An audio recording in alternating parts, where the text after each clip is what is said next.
A few years ago, I inherited the worst bunch of elves I had ever had prior to my work at Bradley Square Mall. I would often sit there and stew. Couldn't say anything, wasn't my job, but the procedures were not followed, and customers would get bad treatment. And even one of the local stores was watching one night, and I'm not going to go into that, but it was of great concern what these guys were doing. A couple of weeks after we had started, I noticed there was an elderly gentleman who was outside of the framework back there behind the tape. And he would come along and he'd stand there for 3 or 4 minutes and he'd kind of watch what was going on. I noticed he'd watch the kids and you could tell he was happy about what he was watching. And then all of a sudden he'd disappear. This went on for a couple of weeks. And I began to watch closely.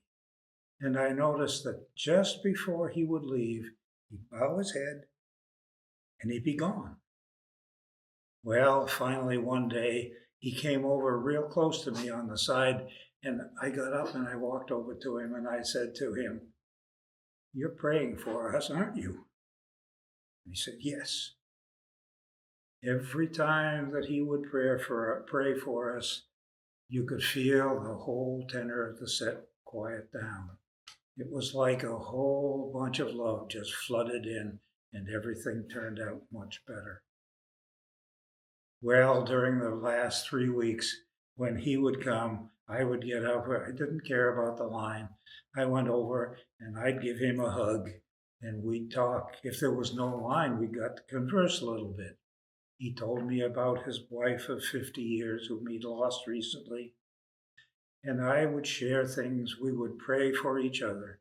And as I said, he would pray and then he would disappear.